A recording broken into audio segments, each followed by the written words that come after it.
So, the heat is killing me today. My brain is barely working. I'm going to be reading from the spicy little booklet I made for myself, all of my remarks this evening. But I am so thrilled to see such a huge crowd here this weekend for the phenomenal introduction to 4th of July in Maine. Can we get a big round of applause for Tyler? Yes, please. Spring, it's so nice to be here with all of you. Such a great crowd, such a fun show to bring in the good year. Good season. Let's see. That's not what I wrote down, but whatever. This is pretty good. One of the things I most enjoy about this time of year is how much of our lives move outside. We spend more time on the water, in our gardens, hiking, visiting the islands, or simply enjoying longer evenings with friends and family. It's also the time of year when so many of us are reminded why we love living in or visiting Maine. It is here. It is in fact here. I think that's what makes tonight's exhibition feel so especially fitting. Although each of these four artists have a very different voice, they're all exploring something familiar. Whether it's the way afternoon light falls across a harbor, a favorite stretch of coastline, the stories told within a working waterfront, or the simple joy of discovering a fox or a seal tucked away in a landscape, each artist gives us a different way of seeing the places we know and love. So with that introduction, I'd like to turn the microphone over to Lisa Bowen. I like that he associates my name with love. Love, Lisa Boyle. Very good. But what I really love is the fact that we have such breadth of talent here, and it continues to evolve. So I started Radio Maine with Kevin and Sean and Emma back 5 years ago now, and we've now talked to most of the artists who are with the gallery. And when I think about what Paige in particular, the evolution that I've seen her go through, you know, I think you will look at the pieces on the wall and you'll be like, oh, this is kind of echoes of where she was. And then there was an abstract phase, and now she's back again. And now we've sold how many of these paintings already? 7. Oh!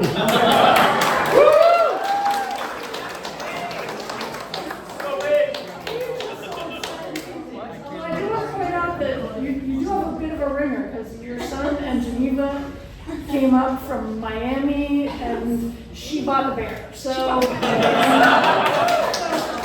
about love. Talk about love. So one of the things that I'm struck by when I think about all the conversations that we had on Radio Maine, which we specifically started because we wanted to feature artists and creativity, is that every time I say to somebody, like Aubrey Calloway is in the audience somewhere, and we had this conversation about audio creativity.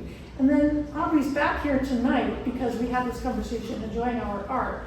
So it's all the little tentacles that go out, and so when you talk about love, you're talking about connecting with your community.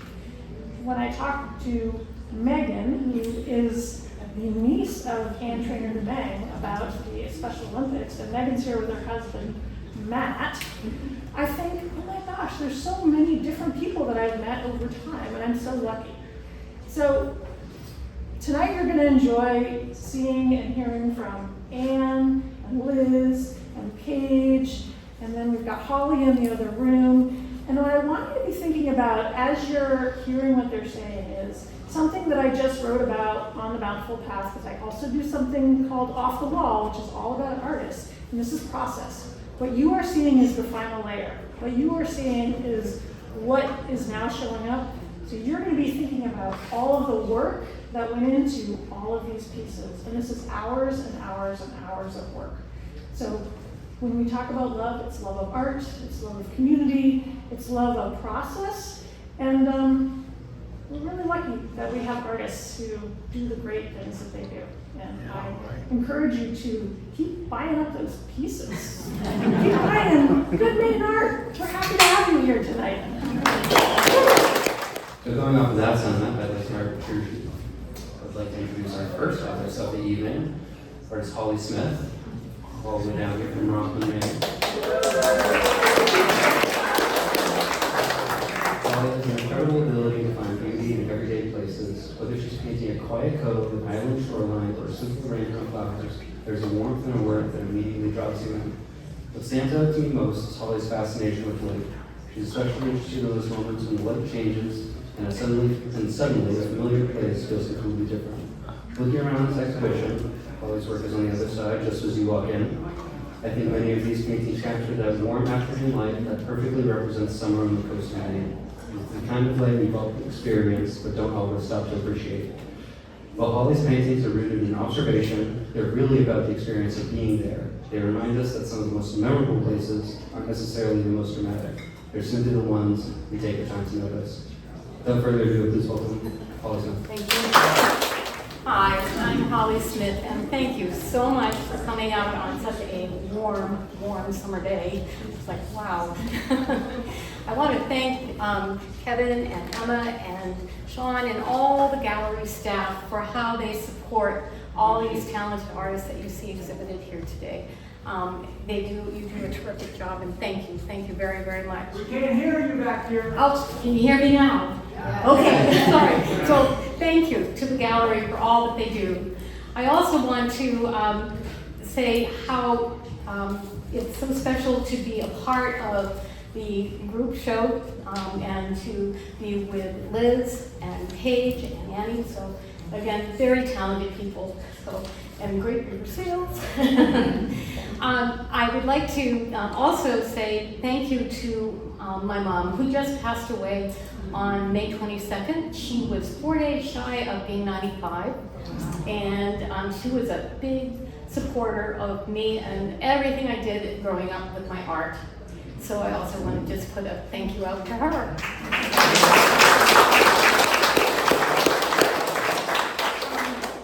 Last week, I had an opportunity to go down to a special place in Tennis Harbor. It was a private property that accepted only 10 artists, plein air artists, to come and paint because of the limitation of parking. And I thought, I've got to get out there. It was a beautiful, beautiful June day, and it was sunny, and it was right toward the end of lupin season, and they said that the field there was still full of them. So drove down, takes about maybe 45 minutes from my house, which wasn't bad.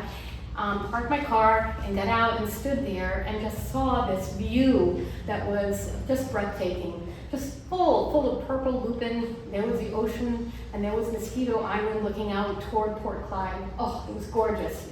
So for me, I love being a gatherer of my subject matter and also inspiration from what I see.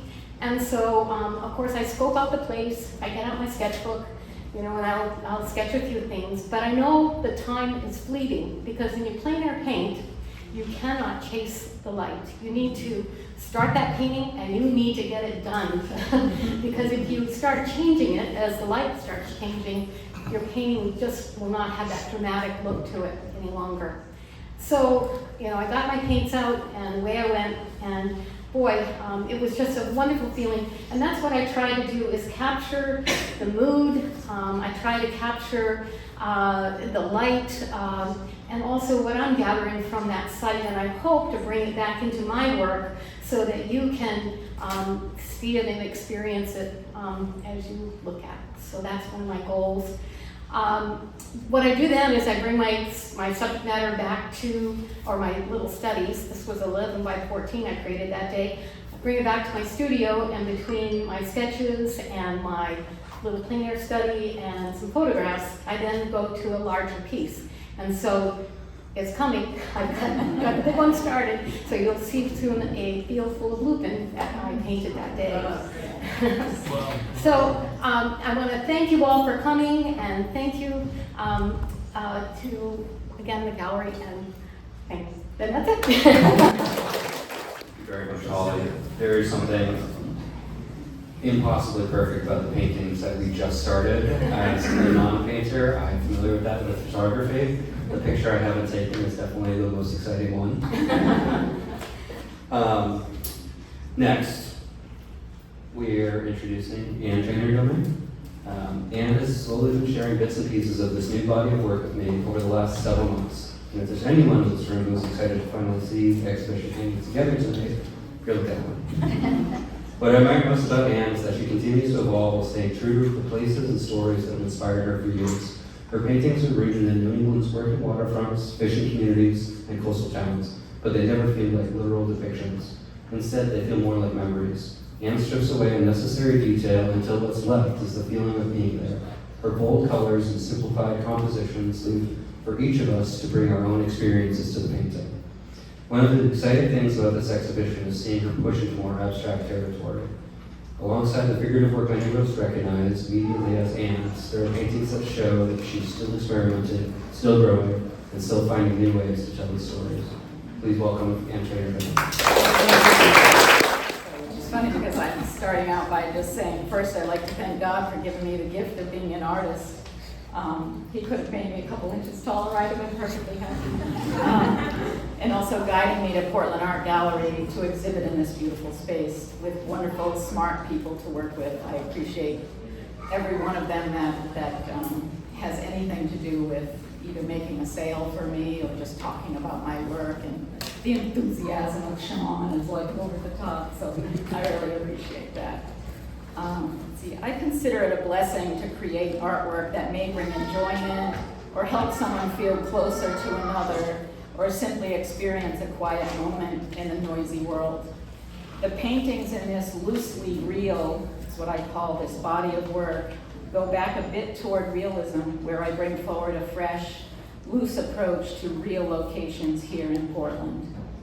Other pieces continue forward with my Couples and Working People series, exploring interconnections and layering of images and shared ideas presented in a puzzle-like fashion.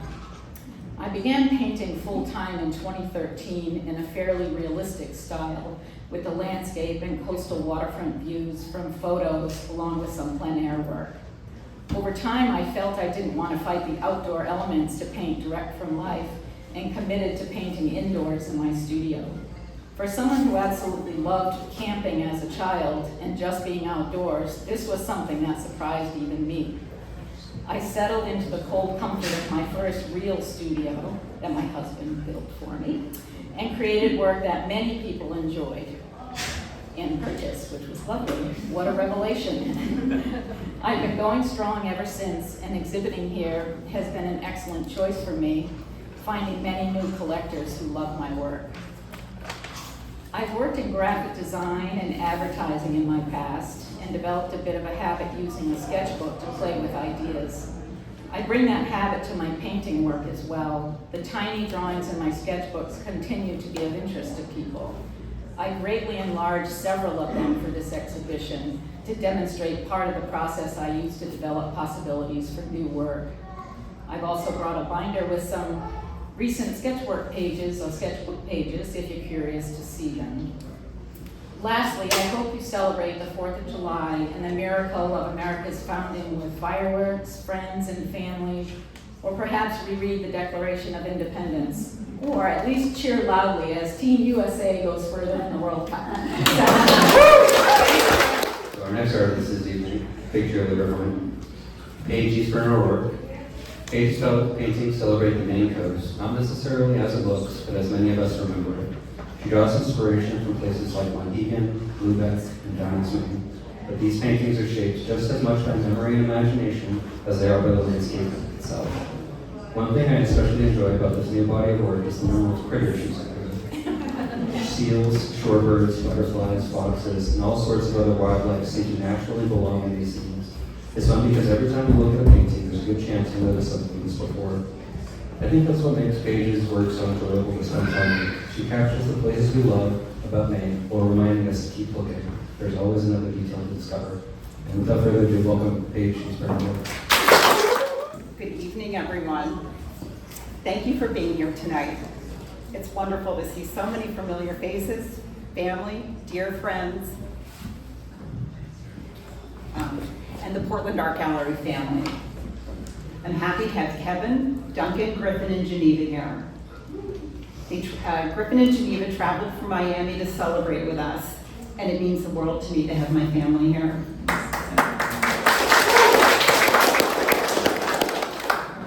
I'd especially like to thank everyone at Portland Art Gallery for your encouragement, support, and belief in my work over the years. I'm also proud to be exhibiting alongside Anne, Holly, and Liz. I grew up in a farmhouse where art was part of life. My parents filled it with art they loved, My mom's watercolors, works by local artists, folk art from Haiti and Mexico, and Edward Hicks' Peaceable Kingdom. Hicks was a Quaker minister, 19th century, and folk artist who painted Peaceable Kingdom over and over again, imagining a world where people, animals, and nature live together in harmony. Looking back, I realize I've been painting my own Peaceable Kingdom all along. Today, Kevin and I carry on that tradition. Our home is filled with art by main artists, and they inspire me every day. I paint the world I want to live in, the scenes I want to be in. If you follow my work over the years, you'll notice something a little different. I still paint in acrylic on birch with the bold, vibrant shapes that I love. But in this series, I've added a soft, velvety shadow, giving the paintings more depth and making each color come alive. These paintings celebrate the things I love most about Maine. It's wildlife, islands, working waterfronts, and quiet moments of connection. They're not meant to be exact portraits of Maine, but expressions of how it feels to me. This body of work is especially meaningful to me because my mom passed away 3 months ago. She was an artist, and she encouraged my creativity right from the beginning. As a little girl riding the school bus, I'd often open my lunchbox and discover a little sketch pad and a box of colored markers tucked beside my sandwich. From the time I was very young, my mom would ask for my opinion on her paintings. She made me feel that my thoughts mattered, and she gave me the confidence to trust my own artistic voice. When my mom moved back to Maine 5 years ago, I'd bring my paintings to show her and ask her what she thought. I love that our conversation about art continued throughout our lives. This past winter, we spent a lot of time talking about the animals in her own paintings. Those conversations rekindled my love of painting animals and inspired many of the paintings in this show. I'm so glad I got to share this experience with my mom. She encouraged me as she always had. Art is a wonderful way of bringing people together. It becomes part of our homes, our conversations, and our relationships. And tonight, it's a joy to share Peaceable Kingdom with all of you. My hope is that as you spend time with these paintings, you'll feel invited into these places and leave feeling just a little lighter than when you came in. Thank you. And finally, artist Liz Prescott. Liz's paintings are full of movement, light, and energy. Rather than painting a landscape exactly as it appears, she's painting the experience of being there. The changing weather, the shifting reflections, and the way a place stays with you after you reflect. One thing I really admire about Liz's work is how she balances representation and abstraction. Water becomes color, reflections become shapes, and familiar harbors begin to feel fresh again. Like the other artists we're celebrating tonight, Liz reminds us that a landscape is more than just a location. It's shaped by our memories and our experiences. Her paintings encourage us to slow down, look a little longer, and appreciate the constant changes happening all around us. Please welcome Liz Prescott. Hello, everybody. Thank you for coming out on such a hot night. I was wondering if anybody would show up. I think it's been 3 years that I've been in the Portland Art Gallery, and it's been wonderful. It's just a big art family, and I'm thrilled to be part of it, so it's very meaningful to me. So I want to pick up where Paige left off. I thought a lot about what I wanted to say, and I think it's nice to start kind of at the beginning, and my mother was very encouraging to me as a young one. I had always bright, colorful, pretty things around me, Prismacolor markers, watercolor sets, crafts that we did, and I'm sure that it set me on a creative path. There's no question about it. It didn't hurt that both my parents went to art school. But that was a big part of me. And then fast forward to my master's in the early 2000s, I was doing more abstract work, and the focus was in inner geography, and I used map making and so forth. And we had to read 10 books a semester of our own choice. And one that stood out, I still come back to it, and I wanted to share it. It's Henry Bergson, a French philosopher from over 100 years ago. The book is Matter and Memory. And it just keeps hitting me that we just keep circling around through our lives what's important to us. So he was talking about phenomenology, which is, some of you probably know, it's the philosophy of our lived experience, our personal experience. It's like knowing without words, perceiving, and that's really what I feel like my work is about. So using paint, using color, using brush strokes. I don't know where it's going a lot of the time. I have a general idea, and that's part of the fun. And I'll often redo something again because I feel like I still need to get that something, and I feel like I'm still on that process. So I love to talk philosophy. If anybody wants to come over, I'm around, and thank you all for coming out. So. Closing remarks, as always, all of the artists have name tags, so please go find them for conversation. Definitely go find Liz, talk philosophy with her. So, in closing, I hope you'll spend some time with each of the artists' work this evening. The longer you work, the longer you look, the more you'll begin to notice. And I think that's one of the great joys of living with original art. Thank you all for being here tonight. Thank you for your artists for sharing your work. Thank you for supporting the gallery. And as last time, take care of yourselves if you can, someone else too. Thank you all. Have a good night.